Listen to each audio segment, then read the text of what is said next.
Yan na. Kuya, I have something for you. Inom muna po kayo ng malamig, kuya. Lakas ng hangin, ang sarap. O, dahil napakabilis ni kuya, kahit na malayo yung kanyang pinanggalingan at walang karikla-reklamo, tingnan mo kahit kadami ang ating bagahe. Ayan ang ating mga halaman, oh. Ayan. Dahil siya ay very positive si kuya, talagang nakangiti. At saka tinanggap niya tong booking ko ng walang are-areglo. Alam mo na, yung iba yung pukontratahin ka and all. Ayan. Kaya syempre naman, bukod sa pinainom natin siya ng malamig na tubig dahil napakainit ng panahon, alam na this, syempre. Kahit pa paano, nagdagdag naman tayo sa panggas ni kuya. Sana lang lahat ng mga rider na ating matatagpuan, nakatulong sa hanap buhay, ay mga ganyan ng attitude. Very positive. Diba? Yung walang mga angas-angas. Start na nating i-unwrap yung ating mga halaman. Ito meron tayong spider plant na matataba ang dahon. Yan. 2 pots. Actually, hanging pot siya. Next naman ay hybrid aloe vera. Meron din pong rosemary. Ayan, panggagamit natin sa pagluluto ng chicken. Meron din akong lavender. Kumuha na rin ako ng mga herbs kasi pansariling gamit ko naman to sa bahay. Sumabog yung lupa. Next natin dito ay si Battle Brush. Ang halamang pangontra sa lamok. Citronella Battle Brush. Yan po. Next natin ay meron tayo ditong silum o sahod yaman. Medium size lang. Umagas-agas na yung kanyang mixture sa biyahe. Ito po ay si Pink Princess. Ang ganda, ang laki na oh. Palitan na lang natin yung pot niyan para mas lalo pa siyang gumanda. Another Pink Princess. Ayan po. Oh.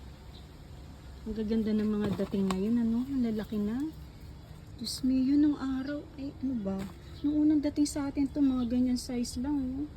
650 to 700. Ngayon nagsilakihan na sila.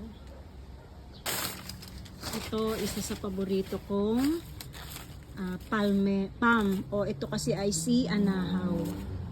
Anahaw palm. Ganda ng dahon niya kasi oh, di ba? Parang pamaypay. Si variegated Papua. O, kilala nyo to, matandang halaman na to. Halaman pa ng mga lola-lola natin. Ayan, nagbabalik. Itong susunod ay isa sa mga rare variety ng crotons. Si Andrew.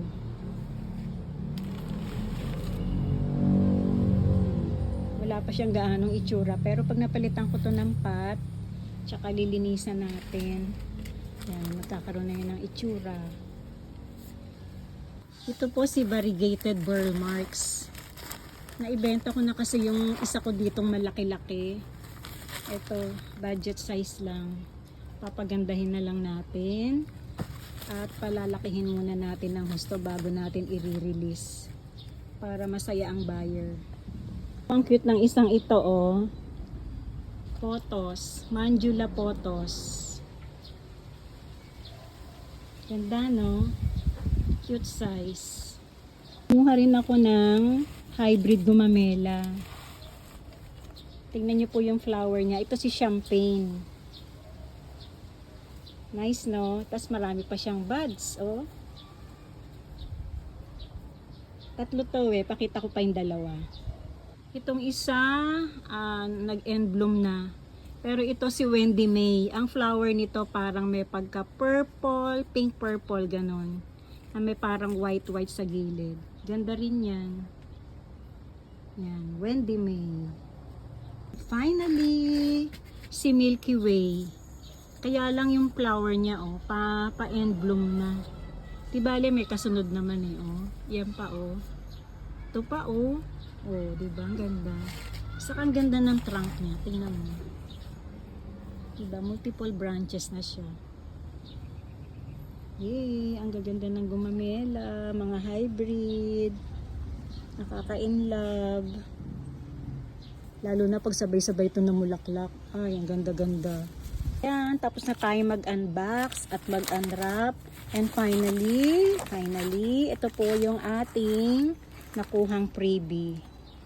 Ayan. Anong pangalan nito? Haworthia. Zebra Haworthia or Haworthia Zebra.